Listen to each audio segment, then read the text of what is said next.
Perfect. Um, but we will cheers before we start. Yes, sir. Yeah, I've got some nice Kentucky straight bourbon, and Nice. you know what? I went wild, man. That's delicious Monster Mule ginger brew up in there with it. I Wow. had to get after it. It's still early Nice. here, so Yeah, well, we I got drank all the we got Tito's time. the other night, so I couldn't make one. I forgot when I told you I'd have a drink. I went in, I was like, shit, we drank it all. Drank that, 2 bottles of wine, tequila. We got into it. Yeah, dude. It was a long night for We me. had My wife was not we happy had a with me. happy hour, like a department happy hour yesterday. It was Yeah. wine tasting, beer tasting.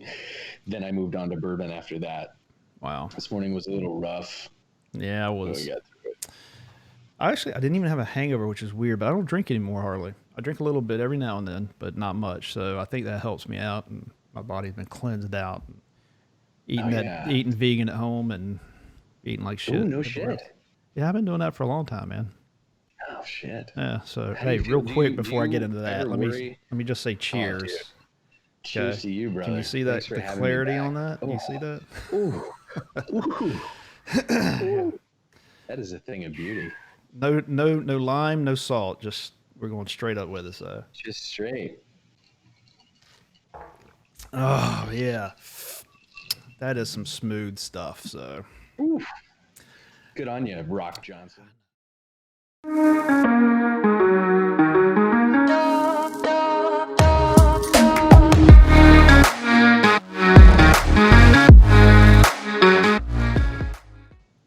Welcome back to another podcast. I am Jason Manchester, and today I'm bringing back somebody who is knee deep, waist deep, or neck deep into uh, cinematography, videography, whatever you want to call it, has access to more equipment than one should be allowed to be have at one time. Uh, yeah, I'm bringing him back just because we're going to talk about more tech and probably get into some other stuff. So, Paul, how you doing, man? What's up, dude? Thanks for having me back. Yeah. I wouldn't even say neck deep. I'm drowning in lines of resolution. Yeah. Things are getting wild in the professional, prosumer, and consumer markets right now with all this tech that's being dropped. And it's just cameras. Things are Yeah. out of control. Totally out of Absolutely control. wild right now. Yes, they definitely are. Just Just since the last time we talked, because the last time we talked, we were discussing about the EOS R coming out. I don't think it had come mhm. out yet.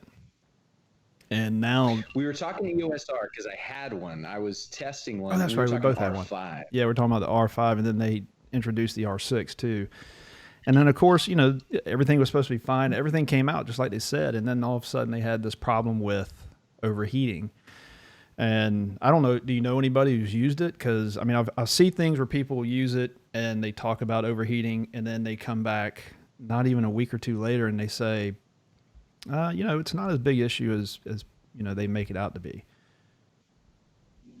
I think with any new piece of tech, you're gonna have issues out the gate. I mean, look at right now.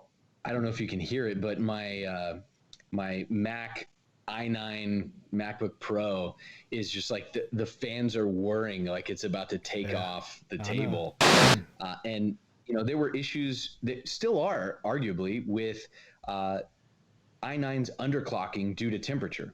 Right, temperature Yeah. is the enemy of tech, of computers, of cameras, and anything that you do, and the more you try and cram into a small body, into a small space, when you have limited ventilation, you're going to generate a lot of heat, and then you're going to run into issues. So I don't think Canon's trying to cover it up per se. I think they're owning it, and through a series of probably firmware updates and then eventually probably hardware updates, you compare that, dude. You've got 8K in a DSLR body.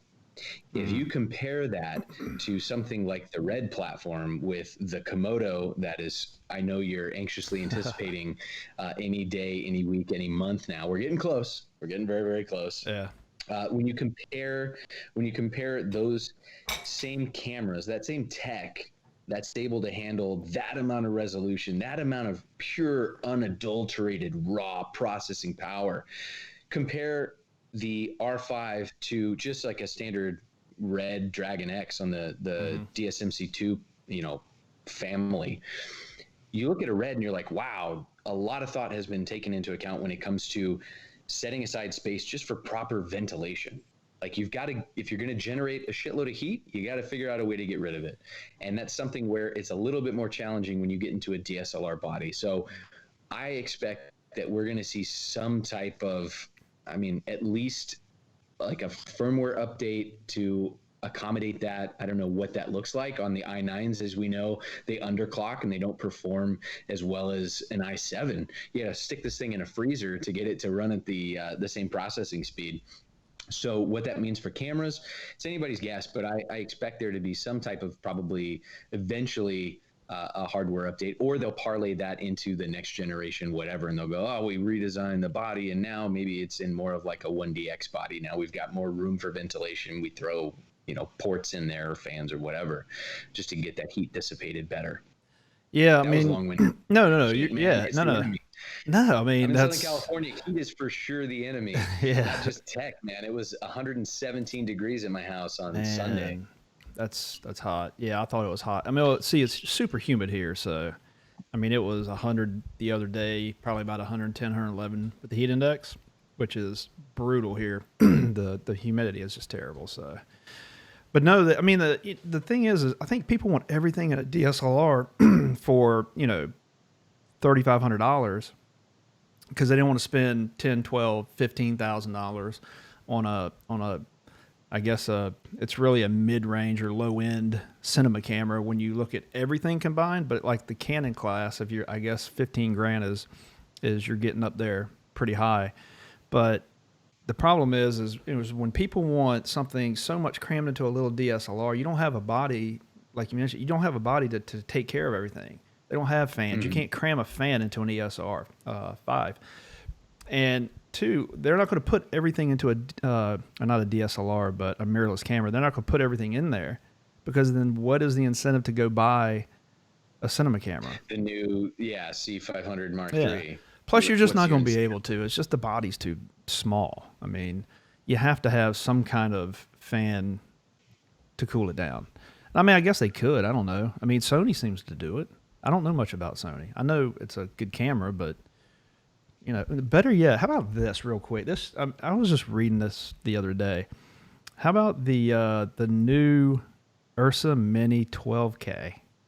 I thought you were going to say that. And just a few weeks ago, I was a guest speaker on another kind of video. It was a live stream with our vendor out of San Diego. Great company. If you're looking for if you're in Southern California and you're into awesomely priced equipment and cheap rentals and just amazingly knowledgeable staff, voice and video sales out of San Diego is great. We've done a lot of work with them. So they had a live stream. They brought in, I can't remember his name to save my life. So apologies for that. But I want to say it was Robert from Blackmagic Design. And he came in and basically dropped knowledge on us with the URSA Mini Pro 12K. Like people That's insane. Knew that Blackmagic was in the game. They had been doing a lot of stuff like the Pocket Cine 4Ks. We've got a few of those. The 6K is great with the native EF mount. And then, they're working on this quiet project. And while Canon and Sony and everyone is bickering over 4K, 6K, 8K, they're like 12K. Yeah. And they drop the mic on everybody. Yeah. And we're talking insane piece of hardware. And I was just looking on B&H. You can get a 12K cinema camera less than $10,000. Yeah. And that always brings me back around to, it's like, so you got all these cameras. It's like, what do you buy? Everybody is hesitant. We talked about this on the last podcast. You're hesitant to buy something because you know something else is going to come out. And it's going to have that one thing that you don't have on this camera that you want, but you have to wait a year and a half. And then by the time that gets here, you're like, well, I would love to have this. And then you want to, so what do you buy? It's really splitting hairs when you get down to what's a good camera, because they're all good. doesn't matter what you have. You got to be able to use it. And the good thing about Blackmagic is that you also get an editing software that like rivals anything. I mean, it's top notch. I mean, it's ready to rock and roll. Yeah. How far they've come, not only with hardware but with software, and absolutely, you're right. I mean, we like to ponder this question when you and I, talk about all this great tech and hardware that's coming out, and the simple answer is, what works for any one of us? Like, what is the end game? Are you trying to be like a one man or one woman army? Are you trying to shoot creatively all by yourself? Well, that's going to inform your hardware decisions when it comes to, all right, I don't have a separate person to pull focus. I don't have a separate person to run sound for me. I don't have a separate person to Hollywood a light and follow me around. Like, what is going to be the end game for what you're trying to accomplish? Are you just trying to be a really solid freelancer? Yeah, something compact like an R5 might be in the ballpark, or even something a little bit older. I mean, how many times, and you do a fair amount of freelance work, I've done work in the past, and everyone I know, when's the last time you were asked to deliver above 4K? If ever. I'm never asked. Yeah, the thing is I'm never asked to deliver 4K, and in reality, you don't have to, unless it depends on what is going on. But most places, and again, we talked about it, you don't have to shoot in 4K to have phenomenal footage. A lot of people don't shoot in 4K. I mean, you can, and right now it's getting easier with the computers and stuff like that. I mean, now I can put 4K on my computer again and edit it and without it bogging down. But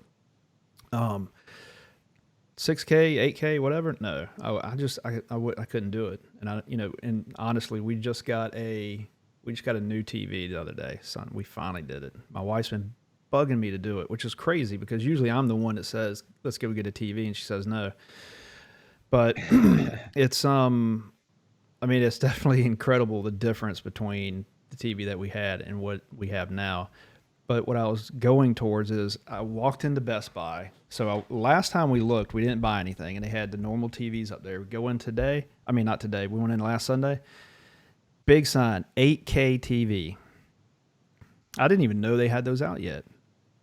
So my father-in-law just bought an 8K TV, and that's great. And the tech is getting there. You can get, I think he got, it was like a Samsung 8K 65-inch for like $2,700. So in the realm of televisions, that's fairly affordable-ish. I mean, I think an affordable TV is probably $1,500 or cheaper, just for, do you want size or do you want resolution? But think of, all right, how much native 8K content is there out there right now?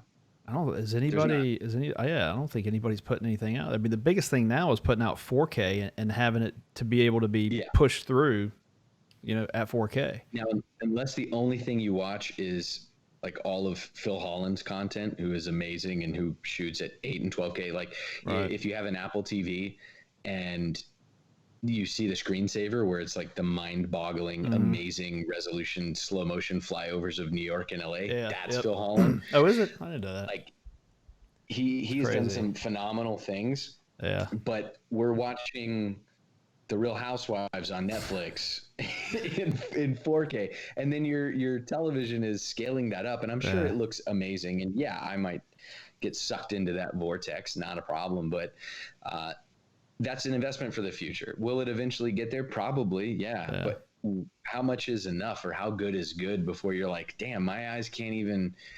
Like, eventually you get to the point where, is this like a hobby and a passion, or are you really into like the super nitty gritty scientific like differences between a really good looking 4K image, a really good looking 8K image? And I'm not like trying to poo poo the people who are like, I want to shoot in 12K. Do it, man. You know how much flexibility you have in reframing in 12K? Yeah. Well, dude, and you are future proofing your stuff, but sure. Think of how long 4K has been around. 4K has been around for a long time, and a relatively long time, and people are still shooting in 1080. A lot of people shoot in 4K, but you can shoot in 1080 and get away with it. Now, I think eventually you're not going to be able to. You're going to have to shoot in 4K. But I don't know. I mean, I guess it's one of those things is, do I need it? No, but for the price, why not get it if you're looking at something else that may cost $15,000? And if this has everything, Absolutely. and you get the software, absolutely. I mean, because DaVinci, I'm telling you, I've looked at DaVinci a lot here lately, and how it, just the coloring aspect, because I suck at coloring. I just do. That's the, I love editing. I love the whole thing about putting it together and trying to tell the story and everything. But color, I suck at. That's not me. I do it, it's not my favorite part of the process. It's just tough, to get that perfect look that you want, and it's a struggle. And it looks like DaVinci's got a. I don't know. It doesn't look like it's hard to learn, but it looks like it could really fix that problem maybe, but just because of all the stuff they have in it. So I don't know. I thought about it, and for $299, it's cheap. And if you buy the damn camera, you get it with it. So yeah, I don't know. Yeah, and you get the upgraded, like the studio, like more features, more all that good stuff. And unlike the Adobe Creative Suite, it's like you own it and you use it. Yep. You don't have to. It's like Adobe used to be. Like you can actually invest in it, and then you own it, which is a fantastic idea for those of us who want to cut down recurring costs. Well, I know, and I pay right. So going back to like the whole 12K, 8K, 6K, 4K, 1080, all that stuff. I'm a big proponent of, what would you rather have? Would you rather shoot in 6K or 8K, or would you rather have great lighting? Would you rather have great sound? Like, it's so much a total package for me rather than just one outstanding element. You can't invest in a $10,000 12K camera, and if your sound is garbage, I hate it. Like, I'm not going to watch your content. I'm not going to watch your channel. You've missed out on so many other big pieces of the puzzle, and that's why the footage still looks amateur, and you're not getting a million bajillion likes to warrant you, buying this expensive piece of equipment. And by contrast, there are some extremely popular channels out there where, the person shooting on a camera that's 8-10 years old, they're shooting it in 1080. If they're doing slow-mo stuff, they're shooting it in 720 and sneaking that past you. I watched somebody do that the other day. Their lighting's on point, their sound is great, and you're thinking, this is great content. And really, it didn't take amazing, expensive equipment to achieve that. It took fundamentals. Yeah, lighting definitely plays a key factor in filming. You look beautiful right now. You look amazing. Man, you know what? And nobody would ever know that I have a big-ass dome light right here beside me, Thank God it doesn't give off any heat, but and it doesn't help to have a little light right here from the computer. But lighting makes a difference. It just does. And if you know how to use it, somewhat correctly, you can make a good picture, and you don't have to have super expensive equipment. You just don't. Now, I was talking to somebody on somebody else's podcast a couple of days ago. They were asking about what would be my advice to people starting out with cameras, and that's what I told them. I said, look, use what you got or what's in your budget. If you can only spend $800, go buy the best $800 setup you can find, because you can get a camera with a lens that can start you out, and then learn everything, and then use the stuff, like you said, use the stuff that you have. If you have to buy a cheap light, or if you have to buy maybe you have to spend the extra money on a microphone, that could help you get the audio that you need, or a recorder, that's the stuff you need to concentrate on. And then I think where it really makes a difference with the camera is when you have some experience and you know what you're doing and you can work your way through it. And that's when I don't know, still buying a RED is super sketchy, but if you want to get involved in the maybe the Canon cameras or something like that, you can do that. And then because you're to me, you're qualified to do it. But then again, there's a lot of people that have shot on cheaper cameras and even more expensive cameras that don't qualify for shooting with cameras like that. But look, it's really about how, telling the story and how well you use that camera, and again, using the equipment, the lighting, and the microphone, like you said. I mean, even sound design. When you're creating a video and you throw a video up there and then you put all the sound design in it, all the, whether it be the music and the hints of things that are going on in there, it makes all the difference in the world. So you can shoot with a 12K camera, but that's not what you're going to get out of it, unless you put it in there. So you're going to have to know what you're doing. So I don't know. Definitely. And for those people who have invested in a RED or something on the more expensive end, for those freelancers, I know at least a few people who will actually turn around and they will sublet their equipment. So let's say they're still trying to pay off that, $14,000 Dragon X. When they're not using it, they're working with a rental shop. They're carrying great insurance, and they're making whoever, the shop or whoever's renting it carry great insurance, and they're actually turning that around, and through lending it out through rentals, like they're paying off their hardware. So those smart enterprising individuals, you can find a way for your average person to afford a more expensive piece of equipment. Dude, if that's your thing, I will never knock somebody for going, I want to buy a $54,000 RED Monstro VistaVision 8K. More power to you. That's it, man. If you can do it, go do it. That's right. Do it. Yeah, but there are clever ways to go about saving money and making your equipment work for you. If you're not finding that you're, freelancing all the time, make your equipment pay for itself. Go for it. Every bit of equipment I have has been paid for through side work.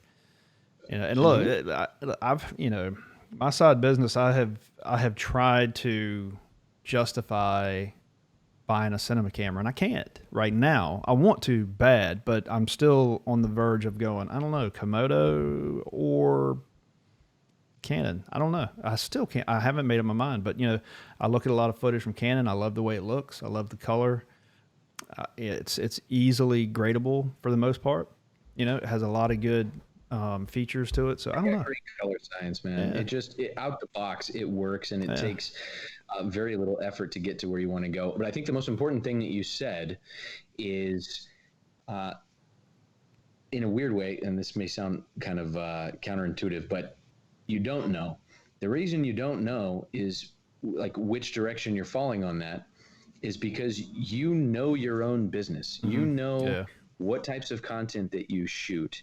You are at a bit of a crossroads because you could go one way or the other. You could justify with enough, backing information. Hey, I think I'm going to jump on that Komodo. I'm going to use the IPP2 image processing because I can pull stills out of it. Mm-hmm. But you know your own shooting style and you know your content. And those are the things that you have to know to make a decision that is worth thousands and thousands and thousands of dollars. You need to know what you're into, what you're good at, and what you're comfortable with. And then it's personal preference beyond that. Yeah, I mean, I guess the good thing about the Komodo is it's $6,000 unless you want some kind of special color to it. They add $1,000 to paint it. I would just pay $6,000 and then paint it myself. So, I mean, I don't even know if that grand for all the accessories you're going to want to buy to kit that thing out. I don't know, man. I'm pumped up to see it come out. I'm not necessarily going to jump on it. I want to see it come out and just see. I want to see what it's really made of, and see what people do with it, and just what kind of sense it makes. So it's not. When I say it's not expensive, it's not like I have money floating around that we could do that with. But I do want. My wife is taking my food. I'm sorry, I didn't want to eat on camera. So, look, man, she's more prone to run in and maybe steal my drink. She just made. Not to change the subject, but she just made homemade pasta. Yeah, so she makes all that stuff homemade. And really, yeah, it was. She just went through all kinds of stuff. We were actually just filming it and stuff, so I imagine you'll probably see it on Instagram at some point. But nice. Yeah, so on her Instagram. But yeah, so it was she's making ravioli. Yeah, so vegan ravioli. So we were talking earlier before we started recording. I didn't realize you were vegan. Well, I'm not. So I don't want to. I don't want people to. Eating vegan, yes. Or at least so as of late, right. 99% of the time at home I'll eat vegan because she cooks. So I eat everything she cooks, and I do eat stuff like this weekend I ate fish. She made fish for me, Honduras style. We had some people over. So she made it Nice. Honduras style, and it's phenomenal. But I'm not opposed to eating meat. I stay away. I try my best to stay away from red meat. I've pretty much cut it out completely. Chicken's not as bad. Fish, definitely. But I'd rather have it. Depends on how I get it. I don't want to necessarily buy it from the store, but Sure. I would eat like deer meat and stuff like that, or something that was killed organically. And when I say organically, I mean people they hunt it, they kill it, they get it processed right there. And it's a different kind of processing, obviously. But it comes straight from there to the table. I wouldn't mind eating it like that. I just don't want to go through the whole farming aspect of it, where they're mistreating animals and steroids and all this stuff, So Yeah, absolutely. yeah, so I try to stay away from that because obviously it's not good for you. I think people get mixed up, not to get in a whole diatribe about what's good and what's bad, but I think people get mixed up when they say meat is bad for you.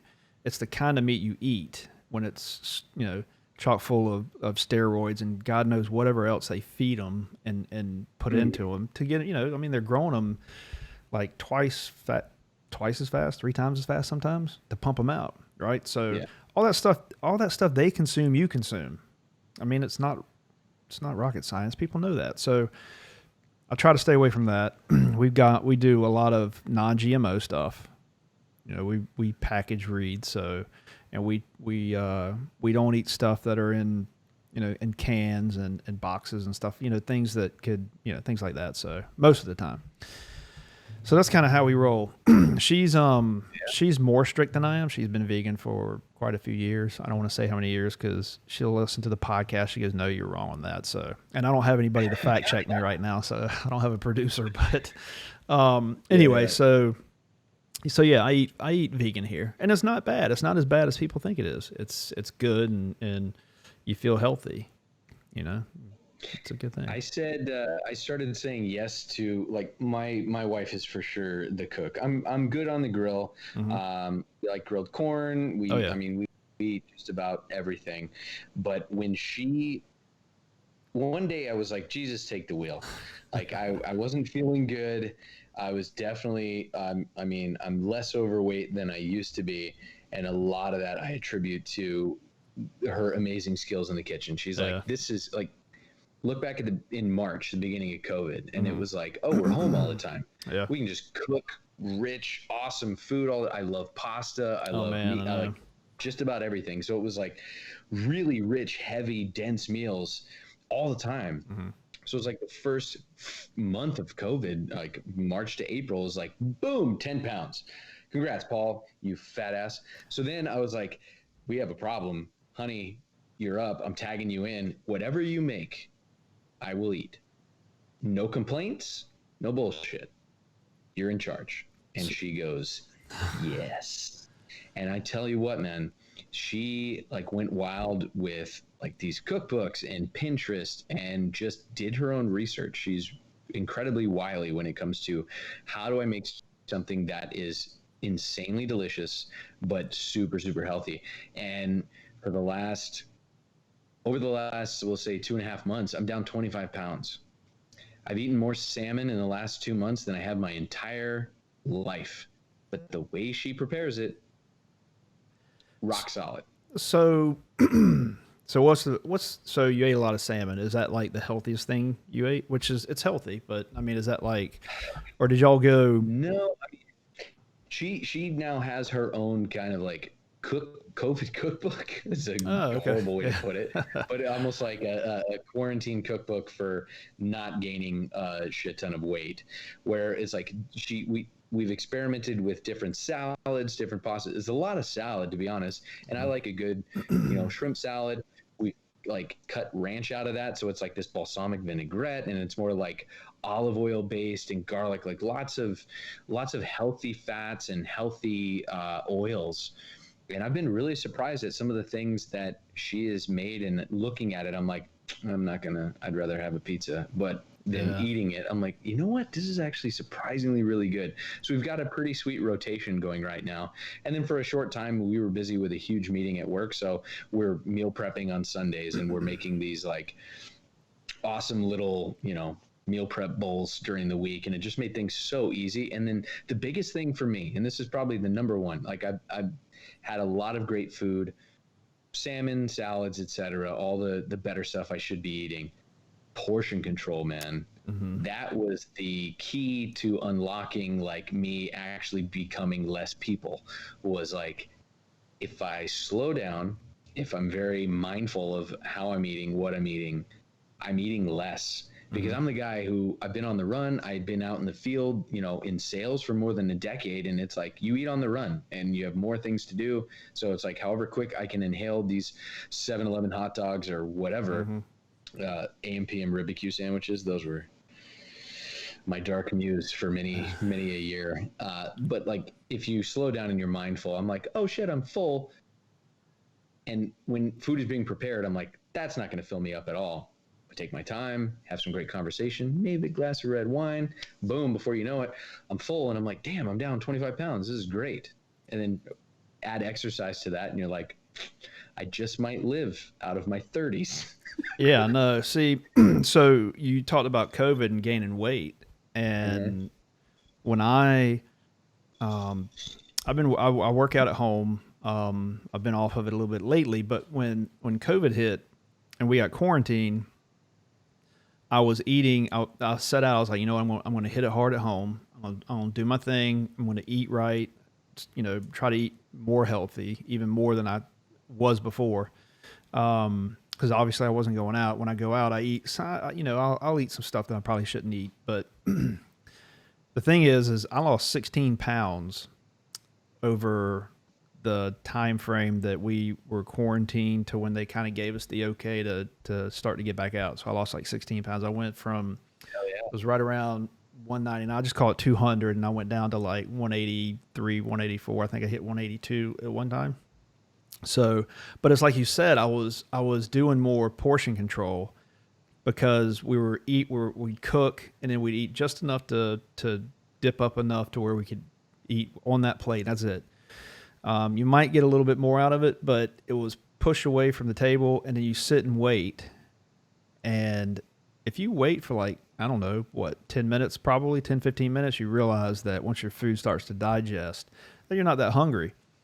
So instead of cramming all that shit down your throat because you think you're hungry because you're doing it so fast, then, you'll lose, you're consuming less. So, you'll, hopefully lose pounds. So how much you weighing in at now? What's your fighting weight? Dude, so shit. Well, how far back do you want to go, man? I graduated high school, buck 35, soaking wet. I became a dad, immediately gained 45 Ooh. pounds, and it's been hard for me to dip below 200 ever since. Yeah. My heaviest I was like a month into like COVID time, Yeah. 226, 227, Damn. which I don't have a very big frame, man. I'm Uh, actually kind of a small dude. I'm 5'9". I'm not a well built structure. mm-hmm. So it was like 227, and now I'm walking around at like 203. That's So not I'm bad like though. I mean, this close. I'm like two good bike rides away from dipping below 200 for the first time in years, man. And yeah. like my back pain has all but disappeared. I'm feeling better. I have more energy. Like, it's fantastic, man. Yeah, the portion control helps. I mean, that's, so I came out of high school at 145. And I went to play college baseball at 145. So, thank God I was fast, because if they were looking for somebody big, I was not the guy to look at. So, I was always muscular, kind of. I've had the athletic frame because I played all the sports, but I think the heaviest I got when I started in this business, I was around 165, but I was working out hard, and I just could not. I didn't want to go steroids and all that. I didn't want to get crazy. I just wanted to gain some weight, and I couldn't ever do it. I couldn't get over 165. So I finally broke that barrier, and I got up to 185, and that was really my goal when I set out when I was at 165. But then, of course, 185 wasn't enough. And when I was in Charlotte, I was like, okay, I'm going to get up to 200 pounds. And I really started hitting the weights hard. I studied what you had to do. I studied a lot of different people.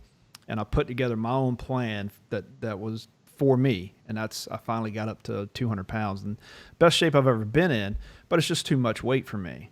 So I figured that out at that point. I carried it for a while, and then I dipped back down to like 190, and I was kind of holding it there. But then when I got out of working out, I gained those 10 pounds back with no problem. It just wasn't the way I wanted to do it.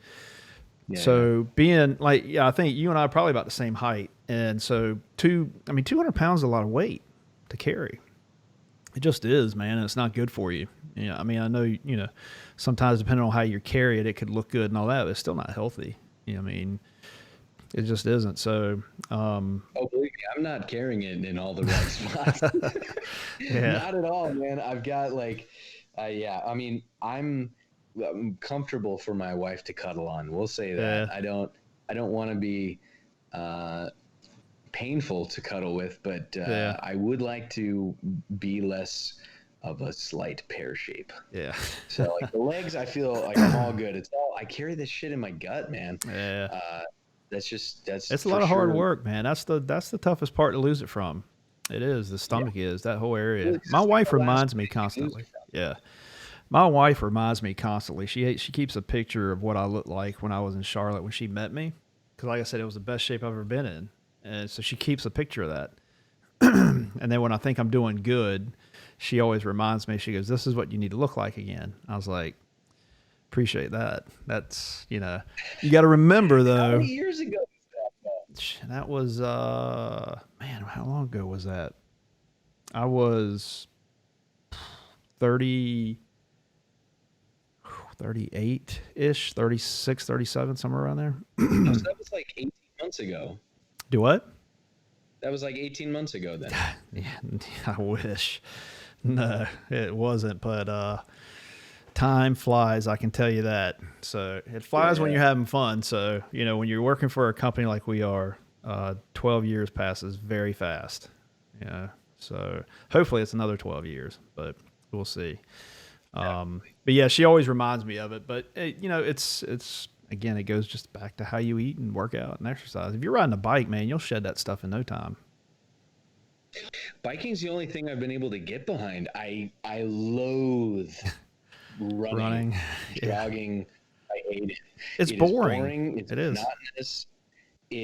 It's excruciating. I hate it so much. And my wife used to run cross country back in the day, and she's played soccer, so she's way more like cardio inclined. But the bike, I for whatever reason, I seem to like it. You're moving a lot faster. You got the wind blowing in your face, so it's easier to stay cool. We got the little cell phone mounts for playing music. Plus, we have this amazing trail near our house that spans like 23 miles across, which is really, really cool. So you can kind of pick it up at any point there. There's parks and shit along it. It's really cool.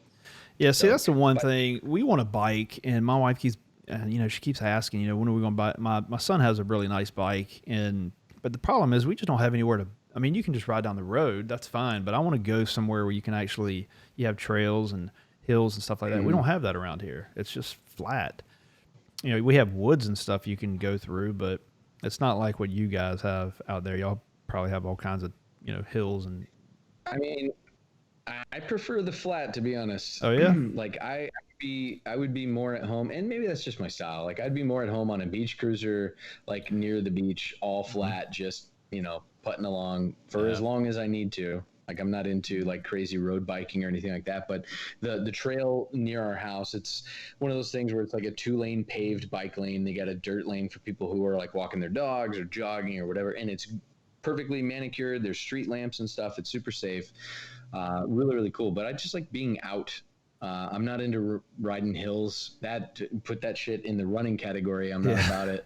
Like whatever's the least amount of pain I have to endure for the greatest good. Like I'd rather, I got into lifting weights, and then what got me in shape in college was I started competing in judo. So I started going to judo classes, started belting up, and then competing. And that's like, I was all about that. So because there was something to it. You're learning a skill, you're learning a discipline. And that to me took my mind out of how physically grueling it was, because I'm so in my head all the time.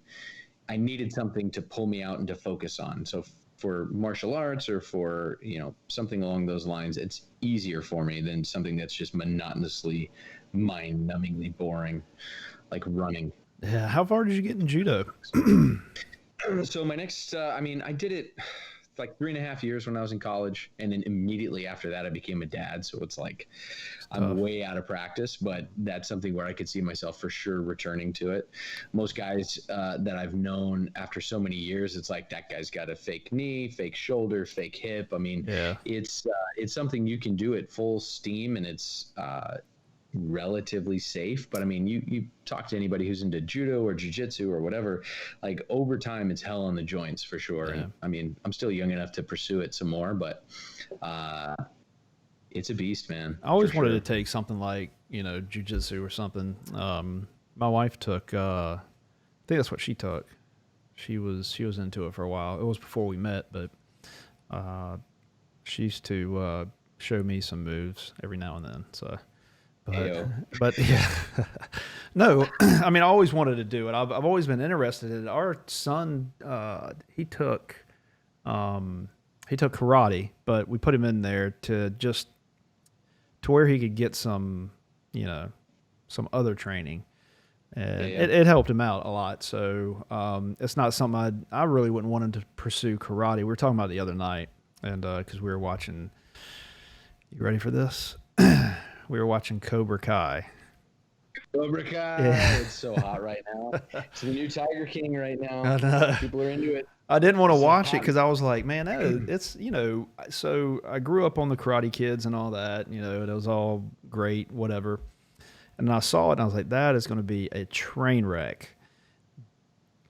But we clicked on it and we wanted to watch it. So we made it through. We've already gotten to the, we finished the second season, I think it was. So, you got two camps of people with that right now. Like people who are like, oh, Cobra Kai is awesome. And they're not bandwagoning, but they're like, oh, it's available on Netflix. Yeah. And like, hey, this is great. And then you got the people who watched it when it was first out on YouTube and they're like, bitches, you don't know. This thing's been cool forever. You guys are late to the game. Like, yeah, I forgot about it.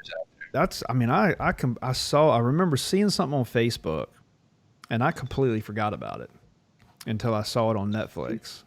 And I was like, oh shit, I forgot about it. And that's right. We watched it. I mean, look, I grew up watching, Johnny Lawrence getting his ass kicked at the end, so I know, but it was, I don't know. It's not bad. It's, if you're somewhat interested in it, I would suggest to anybody to go watch it. It's, Is it like fun and nostalgic? Do you like, if you enjoyed the Karate Kid from back in the day, would you be like, oh, this is cool. Like a bit of a continuation, because there was a viral video that was around for some time where it was like the reverse. It was, painting, God, this is killing me now. It had flip-flopped the roles and like, no, he's actually a bully. Are you talking about in Cobra Kai? You talking about he's a bully? No. I'm talking about like there was just someone had edited footage from the original Karate Kid. Oh yeah. And it looked like Daniel-san was just a dick and he was bullying Johnny. Yeah. Well, I don't know.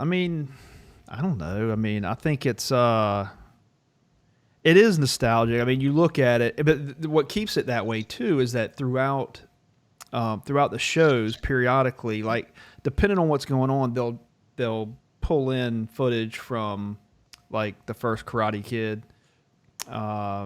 Most of it's huh? Like flashbacks? Yeah. Yeah, so like there was like there was one part where they were having a tournament and they flash back to when, because Johnny, I don't know if you know it or not, but Johnny, so he starts up his thing and Daniel starts up his thing and they're coaching obviously people, and then they have a tournament and it comes to almost the same type of thing that happened in the first movie. And then they flash back and they show it, when, sweep the leg, Johnny, that whole thing. And so, yeah, it's pretty cool to see that kind of baked into it.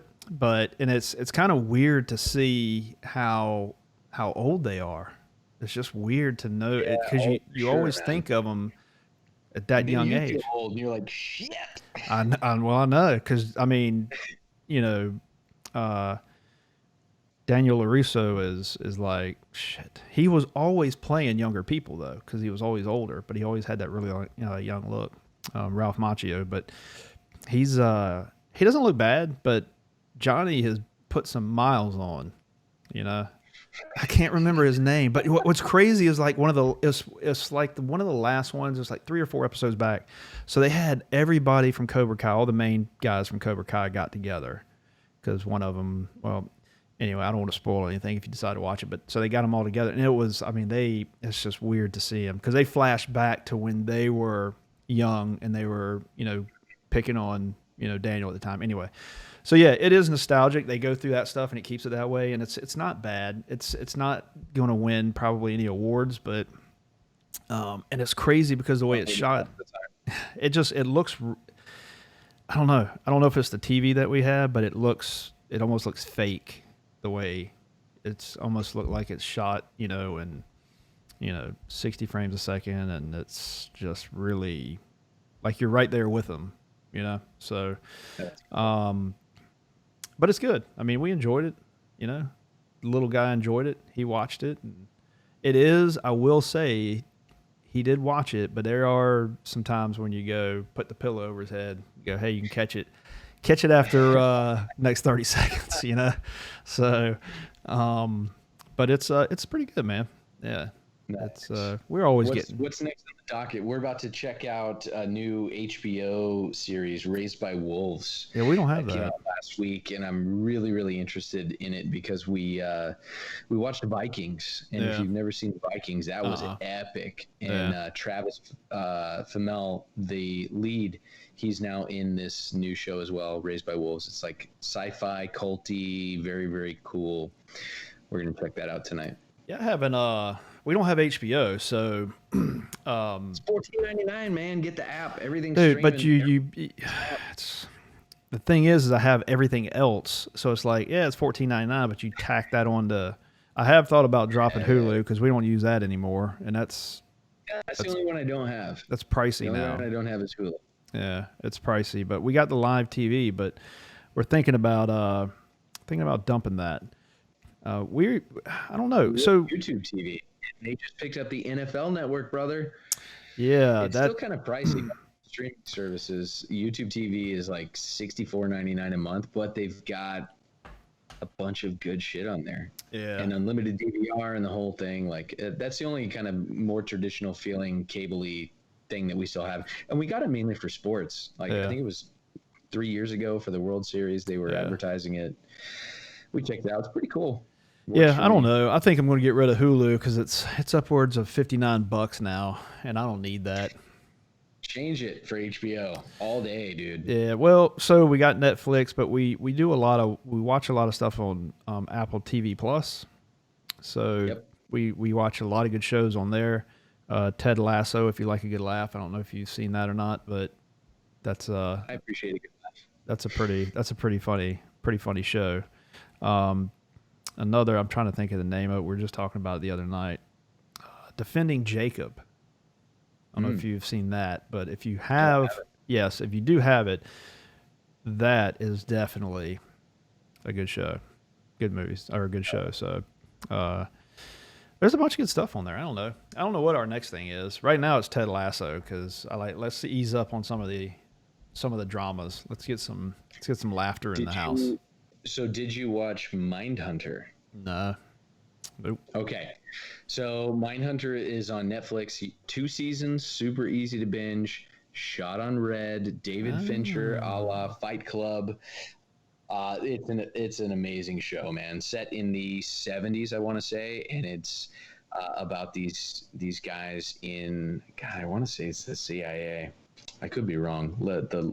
They're in Langley, Virginia, and they're investigating serial killers, and they're actually coining the term serial killer. It's heavy, it's dark, but it's gorgeously shot. I'll have to watch that by myself. I don't know if my wife will watch. She doesn't watch a lot of stuff like that, but I have to watch late night. I have to watch that stuff, like Sicario and stuff like that. Check it out, man. Yeah. Really, really good. Yeah. Really good. When I get into all the shooting stuff, that's when she's got to be asleep. So, yeah.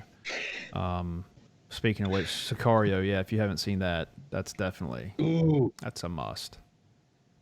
I just saw that like not even a year ago. Really? I was Which one? The first one or the second one? The first one.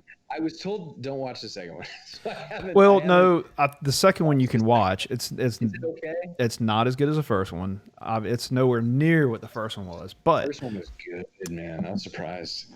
The second one's good.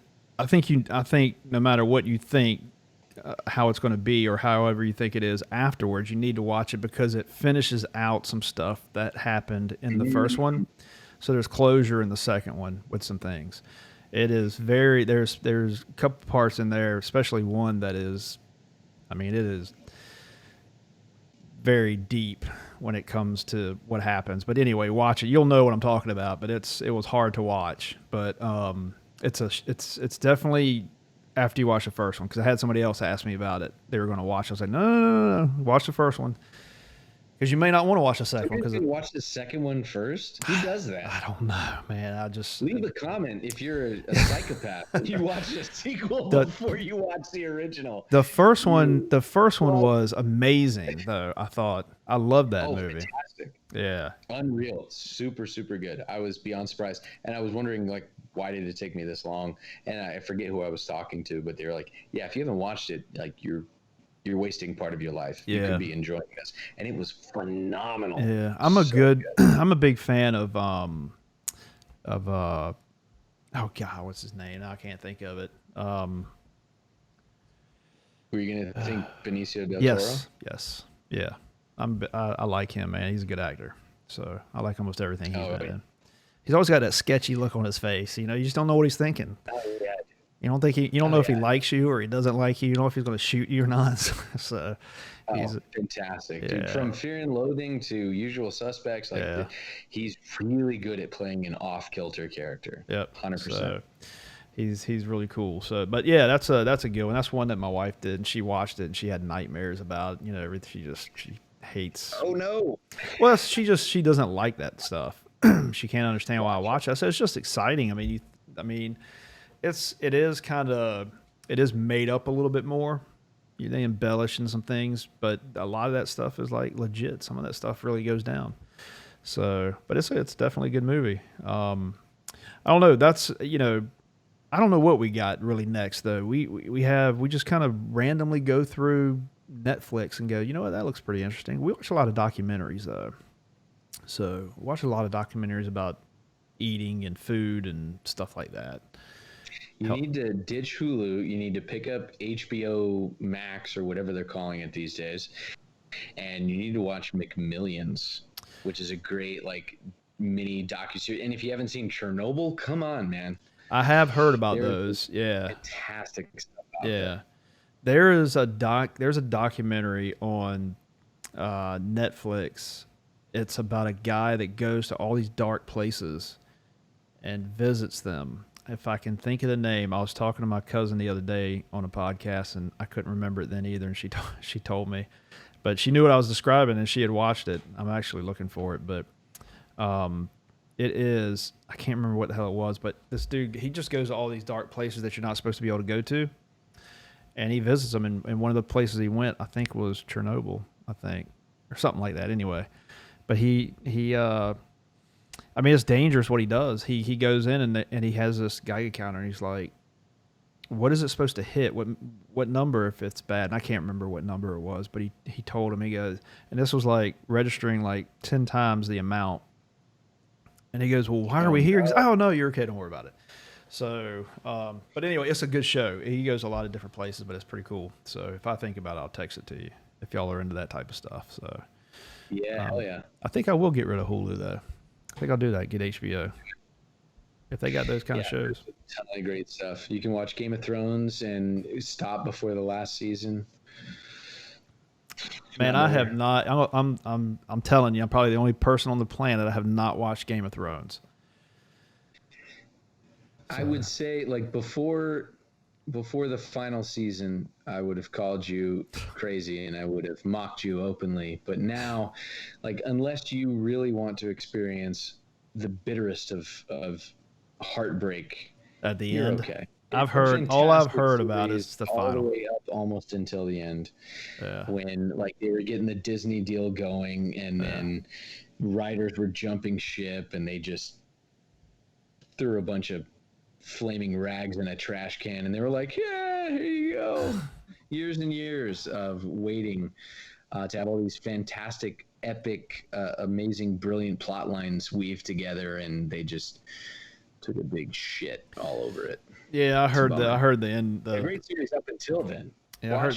Watch the first 7 seasons and Yeah, maybe the first two, maybe 3 episodes of season 8, but then stop and then just turn the TV off and never deal with it again. yeah, I heard people talk about that last one, and they were like crazy mad about it. Crushed, man. So they said it was Crushed. definitely not worth what they made it out to be. But hey, I mean, that's maybe they'll come out with another one. You never know. Well, yeah, because they were working on at one point they were working on 4 spinoffs, and George R. Martin, the author, was tied to at least 2 of the projects. And they're last I remember reading, it's like they've got a show being developed that takes place like thousands of years before the story of Game of Thrones. So it's more about like the first men and like way back in time. So that could be cool if they don't shit on that too. But Probably will. So they can do whatever they want to do. They're the ones 12K making it. cameras, man, crazy. Do what? 12K cameras, man, it's crazy. I know. TVs. So yeah, I mean, yeah, I know. I will get. You know what? I'll get an 8K TV at some Bro. at some I point. have a blast. So I will get an 8K TV at some point. So come. Yeah, So you pulled come. the trigger. You got a new TV though. I did. Yeah, I got an. We What got did it. you- We got go a with? LG. It's an LG. It's a 4K TV. It's LG, but it's a smart TV. The last one we had wasn't. And yes, it makes all the difference in the world. So it's great. No, it's just the last one we had was good too. It was but it was a so we had 2 different ones, but the one we hung up was the bigger one, and it just so happens it was the plasma TV. So, which I don't even know if they make anymore. But the thing about it still had a phenomenal picture on it. You know, it still looked great. But, you know, it was a Samsung, and it was good. It was a good TV, but we didn't realize just how good the other ones were, because you go into Best Buy and you look at it, like, holy shit! It looks like I could grab that glass right now, you know, Yeah. right out the TV. So we pulled the trigger on it. We came back and we bought it and put it up, and it's a 65 inch. We were going to go bigger, but I don't know. Didn't see a reason to. 65 inch. That's a pretty big TV.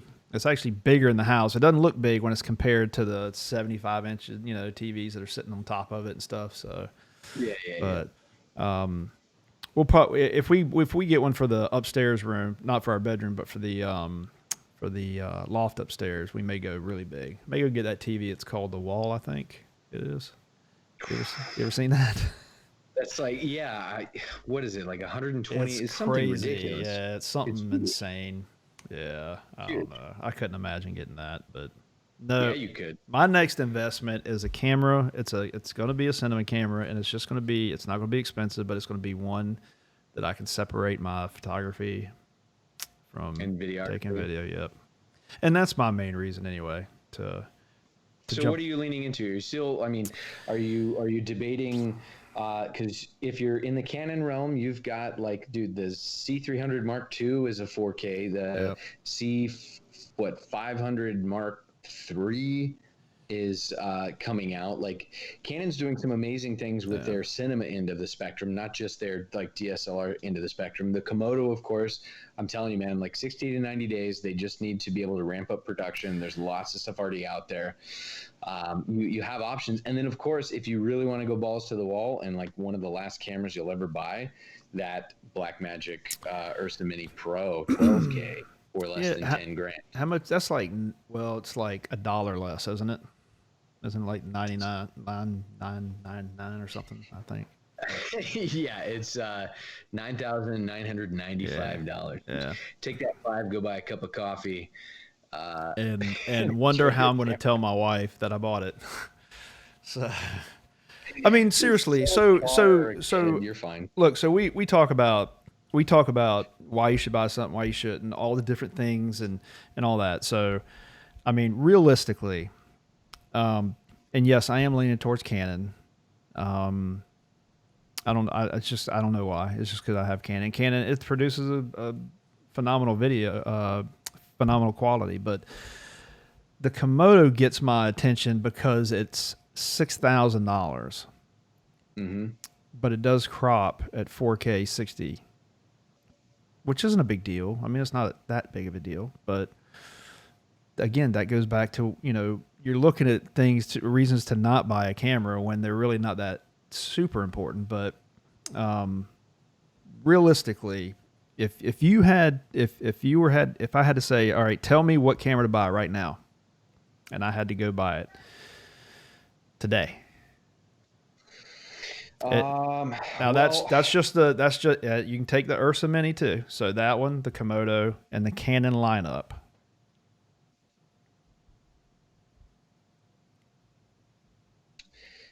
I would say, and you know what? I haven't even looked up. I mean, is price a factor here? I Yeah, haven't it's looked always a up. factor, man. I mean, honestly, the Komodo and the Canon are so attractive, and now the URSA, is that you can get what is it, the C300 Mark II that's like 10 grand? C300 Mark II was around $10,000, which to me is like, if you're going to spend $10,000, yeah, I'm going Blackmagic 12K all day. Right. Uh, in fact, the new C500 Mark II, it's a 6K full frame. That's $16,000. Shit, man. Komodo. All right. Full disclosure, they're still developing Yeah. like autofocus and other things, but Jared Land and the team at RED are fanatical Yeah. about quality, versatility. Right. Are you going to spend more in your accessories on the RED platform than other platforms? Probably yes, depending on what you get for like with the URSA. Uh, all signs point to a like if you're into it 10 grand and you can either get the URSA Mini Pro body or you can get a tricked out Komodo. Yeah. Yeah, all day, dude. All day. Because Red has a track record of consistent innovation. Yeah. So if something maybe like continuous autofocus is like a little fucky right now, but that their engineers are going balls to the wall to make it better. So you might buy it right now and go, that's fine, I'll get a follow focus, I'll do what I need to do. But just know that you have innovation on your side and an upgrade path for the future too. And that's what a lot of people have done. They're in love with their, weapons and their epics and all that, but there's a clear upgrade path too, which is great. Yeah, but see, that's what I mean. I mean, it seems like the Komodo would be something that would be around for quite a while, especially for the main uses that it seems like they created that camera for. The crash cams, and it's almost like it's like an oversized GoPro style camera. I mean, it's tiny, really. It's Legos. Yeah, it's so Legos. You can bolt anything you want to that damn thing. It's gonna work. Yeah, so that's I guess you had mentioned something previously on the podcast that I guess some of the older cameras, I guess it's hard to get any kind of I don't know, to get it worked on. I guess they don't work on some of the older cameras. Is that Yeah, the farther you go back, I mean, they're limiting support. You have authorized resellers and camera shops that are still going to work on those cameras, but right. I mean, they're pushing you to innovation, to the latest and greatest. They want you on the latest hardware. They want you on the latest firmware for that hardware. So I get that from a business perspective. If you love the piece of equipment that you have and you've got the sunk cost fallacy of, well, I just have too much money into this thing, I don't want to spend any more. you can still find service out there.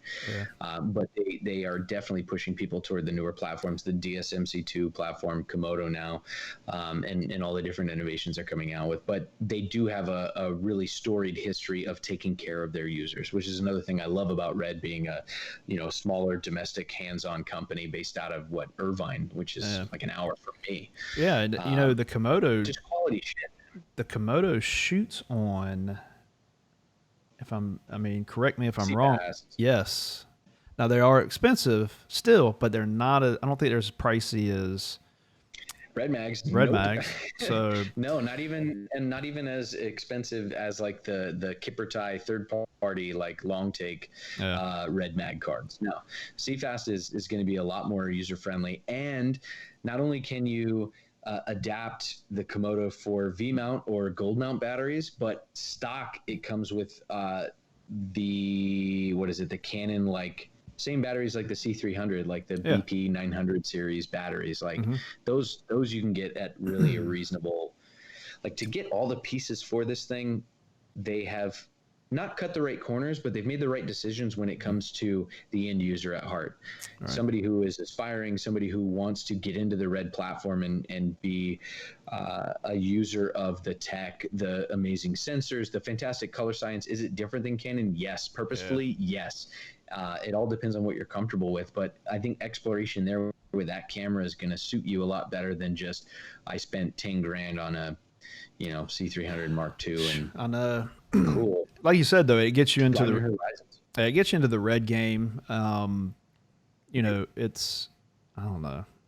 I honestly, that is the way that I'm leaning. Like I am way on that side of the fence right now. I'm just trying to figure out if anything's going to pull me back over, and right now it doesn't. It's just, I really want to get away from the Canon cameras, the DSLRs that I have, the mirrorless cameras. I don't want to lean heavy on them for video. I just don't. I mean, I think I shoot good video with it, but the problem is you're still limited depending on the situation that you're shooting in. You can just have, it just depends on how you shoot. You can break down in footage, and I've had it happen, and it just sucks because you have the cinema cameras that shine in like low light and situations like that, but that's what it's built for, and then it just takes away a lot of that worry to me, because you fly out there with an EOS R and you don't have good lighting, and you jack everything up so that you get good lighting out of the camera, and then you get home and you put it in the in your editing software, and it's like, man, fuck, it's going to have to be some dark footage right there, so I can't, We're going for moody now. I know, yeah. So, but yeah, I'm definitely leaning that way. But that's one of the main reasons I wanted to talk to you about it, was because I know you have access to, like I mentioned, more equipment than anybody should be allowed to have access to at one time. So, but you're familiar with RED. You obviously, you guys have used it. Y'all know a lot about it. So I figured, talking to somebody that I actually know that uses one would probably lean heavy that way, or even give the advice that to spend $6,000 on a Komodo. And I figured you would know when the hell it's coming out. If you want to be totally basic, man, if it's good enough for Jason Momoa, it's good enough for me, man. He's got a Komodo. Well, he could. They went about it kind of brilliantly by making a lot of limited edition like alpha test and beta test stuff, and then throwing it out to industry professionals. And basically Jared and the RED team said, I want you to beat the shit out of this camera. I want you to break it. I want you to destroy it. I want you to tell us how to make it better. So we're talking about the R&D is crowdsourced from industry professionals and some really amazing, brilliant creative minds out there. And RED's a company that listens. I'm not saying Canon doesn't listen. They obviously do, with things like the R5 and the R6 and their expansion. Like, they're in the race now. They're in the game 100%. But I've been really, really impressed by the level of interaction and the two-way dialogue that's happening between a company like RED and its users. It's been phenomenal. Yeah, I mean, that's what I mean. People that shoot for video and stuff, that's what they talk about. That's like the main thing they talk about. Now, you do have a lot of people that are strictly they shoot all on Sony and things like that, but Red is like the end goal. That's where people want to be. That's where they want to get to. And Canon seems like, I mean, not Canon. Red is, they made a huge leap. I mean, coming out with a camera like that at that price is, I didn't think I would see it, but I wish I could have. Yeah, I wish I could have got my hands on one of those white ones. Well, that's going to be part of their first big batch. So as they're fulfilling these pre-orders, they're going to be the Stormtrooper models, and then from there. I mean, yeah, you can pay extra for custom powder coating, or you can do the Manchester way and take the rattle can. I will paint it. I will paint it monster green. So I don't even know if they'll have that color out there. I don't think they have like a really bitchin' like lime green out there just yet. I'd like to see that. They did do like the Team Sigfudi like yellowish green that was like kind of close but way more yellow. That one was pretty badass. And they've done like a powder baby blue one, and the Stormtrooper ones just look clean. My guy Bill in San Diego, he's got 3 Stormtroopers that they have available for rent. So maybe I can borrow one the next time you and I get together, and I can like, show you off all. I can touch it for you. You can tell me what to do with it. Man, I just want to fly your ass to California. Hey, look, man. I told you. Tickets are like $12 right now. I told you. Yeah, I know. Well, hey, the thing is, I'll have to quarantine. But I've already told Katie. I said, "What if I had to fly somewhere and get quarantined?" She goes, "Who gives a shit? Just stay at home. Just work." So if I need to go to California, I just have to have Ray's approval, man, and I'll go. Believe me. Speaking of which, so. Not that this matters a whole lot on the podcast. So, I mean, we text back and forth about it the other day. I mean, what is the future going to hold for that whole thing that you and I have discussed for well over a year now? Future is bright, and it's been almost 2 years. 2 years, yeah. But I am finding myself in the position of, I wouldn't say clout. That's a little arrogant. No. But, being listened to much more closely than I used to be, which makes me very happy, which means I have a little bit more influence. And so I'm not saying shop for a house in California, but I'm saying shit, no, don't tell me that. The future is bright creatively. Well, I'll tell you, future's very bright. I'll tell you that I mentioned that after everything was done, and that's what I said. I was like, you know what? That just the whole show was tremendous. And I said that, he pulled, I know it took a group of people. So I'm talking about you cause I'm talking to you, but it took a group of people, but you pulled the biggest thing out of your ass getting it done. I know you're super talented, but it went off without a hit. Now there were a couple hiccups. But that's, you're live streaming. So, but, it was phenomenal. So I was like, you know what? They're going to have to do what he wants to do because he just pulled, one of the biggest magic tricks in the world, So. Yeah, we've done some incredible things lately. We've adjusted, and that's what this whole thing has been about. Our team up until this point has been very much about pre-produced content.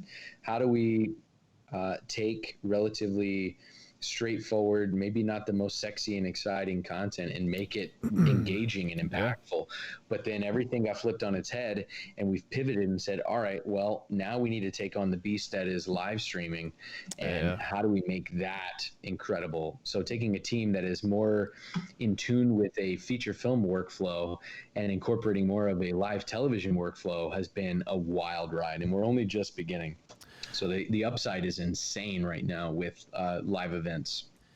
Yeah, it's like I said, it was impressive. So what you guys did, appreciate that. I was looking forward to hopefully us having all this behind us, and I was looking forward to being able to see kind of what goes on behind the scenes this year. But obviously it didn't work out, so maybe somewhere down the road. Oh yeah. So I know it's a lot of work. I know you guys are. It's you wild, guys, man. Yeah. So I know y'all can take a deep breath after it's all over, and I'm sure another 4 or 5 months, y'all probably be ready to start planning for next year. I'm sure. Right? Probably. Yeah.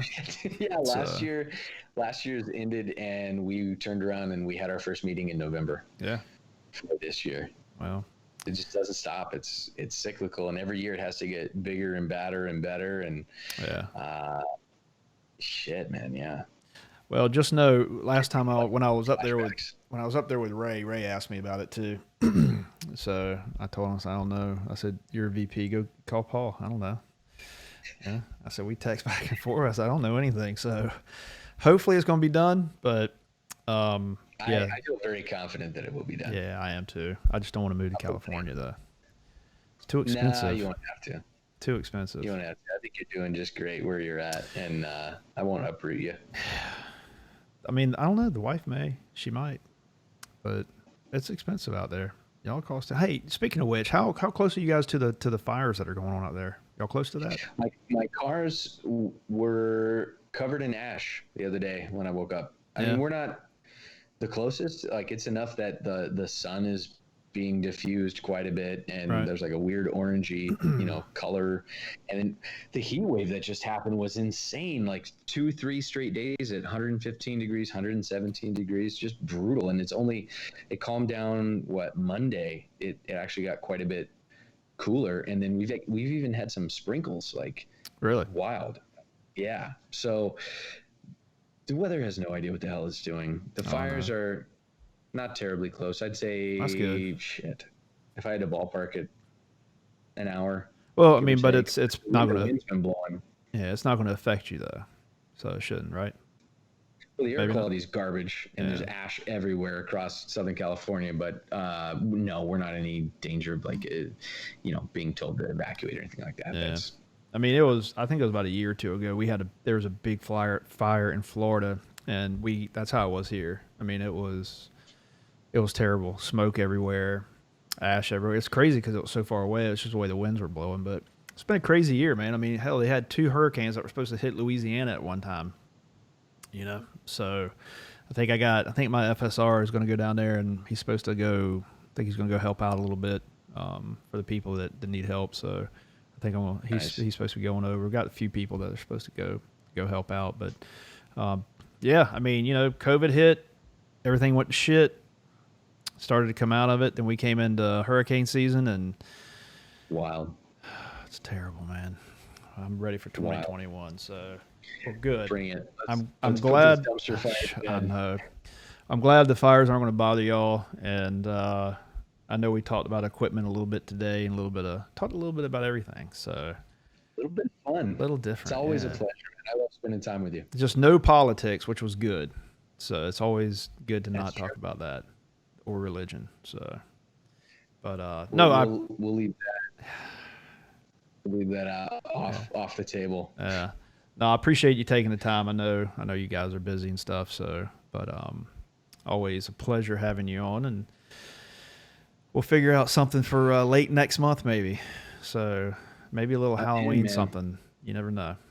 So maybe I'll surprise you with a peekaboo look at the Stormtrooper. Oh man, Komodo. Look, hey, if you get it, I would definitely love to do a podcast, at least to be able to talk about it and have it on video, and you can. Oh yeah, man! Walk through some of the settings. Yeah, man. I'll shoot some test footage, and we can walk through what that looks like. The dynamic range comparison. There's a lot of great comparisons out there. If you hop on YouTube, you can see it compared with other RED cameras, and then other competitive cameras too. Yeah, I mean, they are. I was just watching it. C200.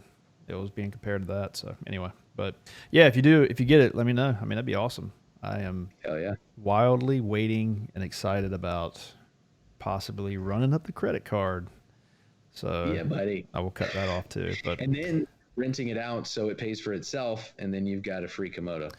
So what would you rent that out for? Because I've seen all kinds of different prices. I mean, we have a guy here that rents out a RED. Man, I want to say like trying to get your hands on a Dragon X or a Helium. They can go for $800 or $1,000 a day. It's kind of ridiculous. Damn. If you have a nice little package, you can rent that package out for $1,000 a day. So, can you imagine? I mean, the Komodo would be less than that. I imagine it'd be $300-400. But can you imagine just renting your camera out for like 3 weeks and then it just paid for itself? Well, I mean, I mean, like you said, even the Komodo. I mean, if you could rent it out for $400 or $500, and they, it wouldn't take any time. Especially where I'm at, there's people looking for stuff all the time because I'm, the city that we live in they film constantly here. So, I don't know. We'll see. It may be a way to go. I'd be kind of worried about it. I'm really picky about my stuff. So, But if there's a good way to do Well, it, insurance. yeah. Well, we'll cross that bridge when we get to it. That's My right. wife hates Nobody it when I should say do that. girl. So, we'll get it. Anyway, hey, appreciate it. Thanks again. I'll let you go because I know you got stuff to watch over there. So it's getting late here, and I got to get my beauty sleep. So That's right. Appreciate you, brother. Thanks. yeah, hey, for thanks having me. again, man. Appreciate it, and we'll talk soon. Sounds good, brother. All right, man. Take See care. ya. Yep. See ya.